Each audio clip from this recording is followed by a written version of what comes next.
We're now showing the recipients of the past award for Outstanding Nonprofit Organization. We used to just say an outstanding organization. We've split in recent years nonprofits from business enterprises. The past recipients of the award are now being shown on the screens. And the presenter of this year's Tall Tree Award for Outstanding Nonprofit is a longtime national leader on women's health and family planning issues. Linda Williams is the CEO of Planned Parenthood Marmonte, the largest Planned Parenthood affiliate in the United States. When she became executive director 22 years ago, Planned Parenthood Marmonte served only Santa Clara County with 5 clinics and a budget of $3 million. 11 mergers later, several of them, multiple Cincinis in size. Her affiliate is twice as large as any other and has a more than $70 million budget. Linda is such a believer in the work of Breast Cancer Connections that she agreed to present tonight's award in really challenging circumstances, in spite of the fact she just returned yesterday from a trip to China. She is jet-lagged and worried about speaking coherently and perhaps in language most appropriate to another time zone. So please bear with her, but it is a pleasure to introduce Linda Williams to present the Tall Tree Award for Outstanding Nonprofit. Welcome.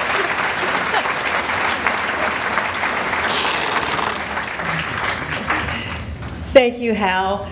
I was so concerned about doing honor to Breast Cancer Connections tonight that I actually broke with my norm and followed instructions and wrote out my remarks. So, many of you will know I never do that.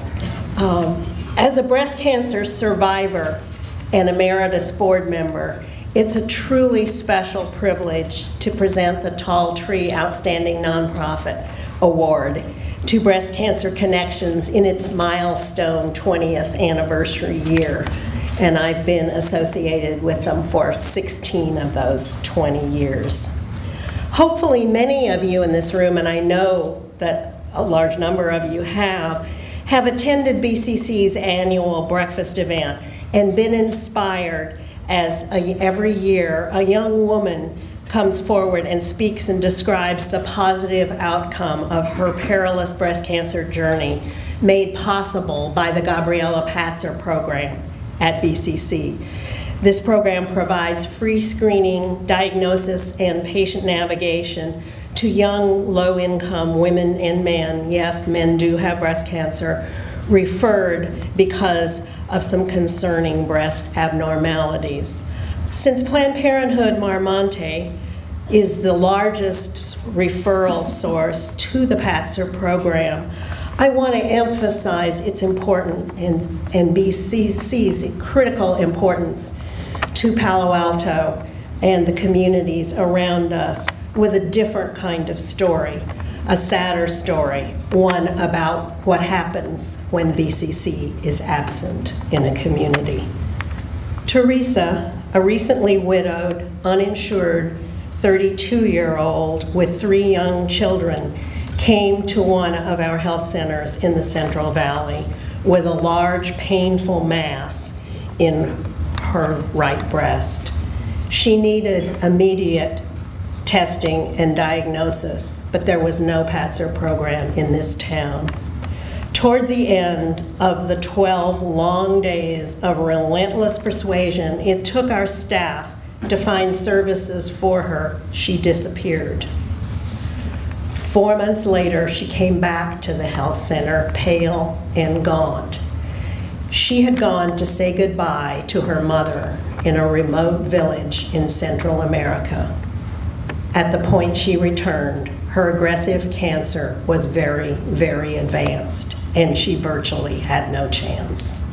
If Teresa had lived in the Bay Area with immediate access to BCC's Patzer program, her children might have their mom today, and Teresa could have been next year's BCC breakfast speaker, where I urge you to go and hear a happier story.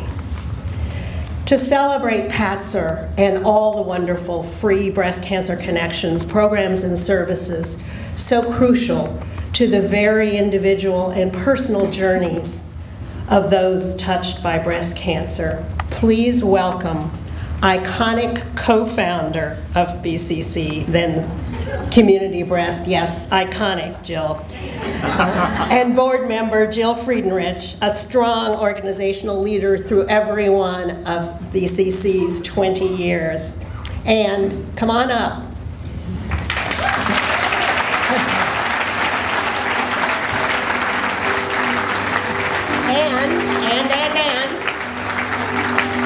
Dynamic Executive Director Karen Nelson, who's leading current expansion of services.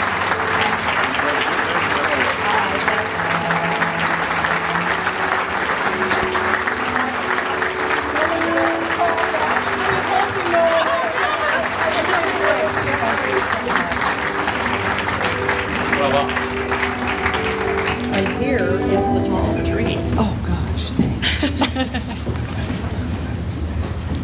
Nobody has ever said that I was iconic. But Linda Williams is very special. There's no doubt about it. Thank you, Linda, all the way from China. You did great. What a thrill it is to receive the Tall Tree Award on behalf of Breast Cancer Connections. Little did Dr. Ellen Mahoney and I realize that the need was so great for an organization such as ours. We knew we had to give it a try. For all the women and families who required additional information and services when facing a breast cancer diagnosis. So 20 years ago, in a spare bedroom in Dr. Mahoney's Palo Alto home, we mapped out a game plan and set down the roots of our little startup. Now it is my pleasure to introduce Breast Cancer Connections Executive Director, Karen Nelson, who will describe for you the tall tree our organization has become. Thank you. Thank you, Jill. As usual, Jill is being very modest. It was a spare bedroom, but those were 23 brainstorming sessions with over 250 cancer patients, family members, medical professionals, and caregivers, and they were there to figure out what the gap in services were for patients and their families at the time.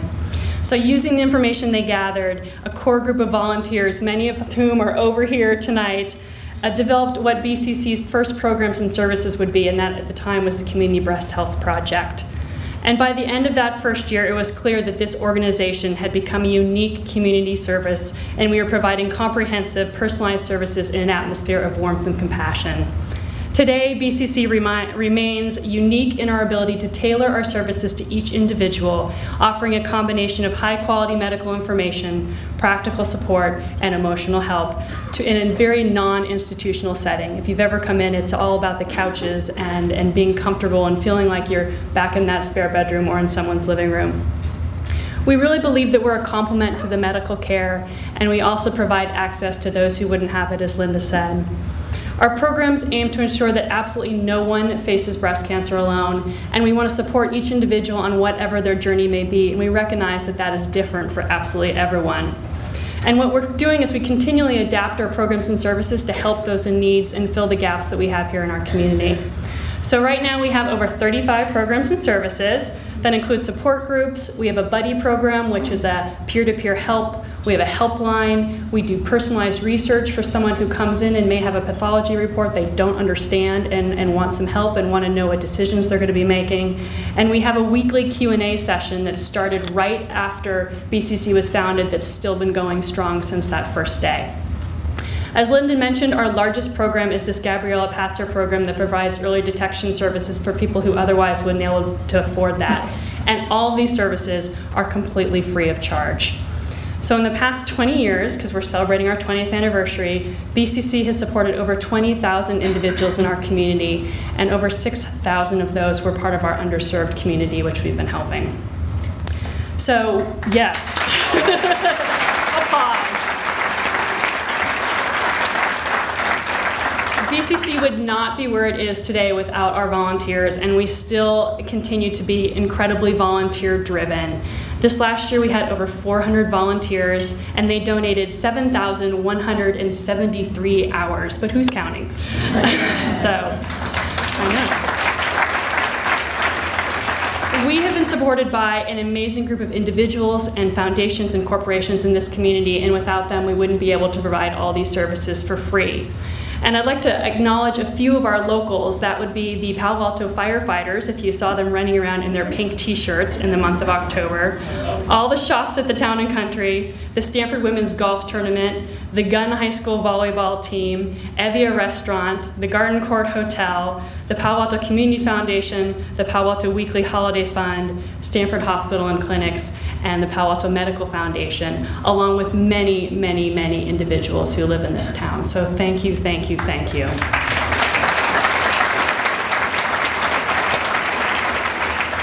Now, currently, we're seeing that the same gap in services that led to Jill founding Breast Cancer Connections is existing right now for ovarian cancer patients and their families. There's a close genetic link between breast cancer and ovarian cancer, and so what we're finding is we have a lot of women coming into our center right now looking for practical help and emotional support. And what they're telling us is that there are no organizations in the Bay Area that do what we do for breast cancer, for ovarian cancer, and their patients and their families. So in honor of our 20th anniversary, we're now developing a plan to expand our services to support ovarian cancer patients while still maintaining the high level of quality service we provide to breast cancer.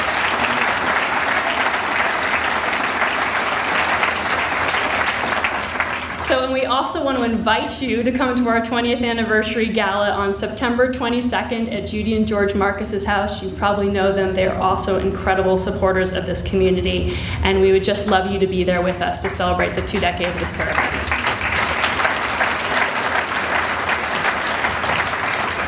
Now, we absolutely hope that none of you in this room is ever going to need our services. But if you do, or you know someone who does, please let them know about us. One of our biggest challenges is always getting to the patients and their families at their time of greatest need. We're right over on Cambridge Avenue, right off California, not hard to find, and we're there to support people. So we are so incredibly honored to be receiving this award tonight and to be part of such a wonderfully supportive local community. The roots that Jill and Ellen and the volunteers set 20 years ago have certainly grown into a tall tree. And on the behalf of the board of directors, the staff, the volunteer, and more importantly, our clients, I just want to thank you from the bottom of our heart.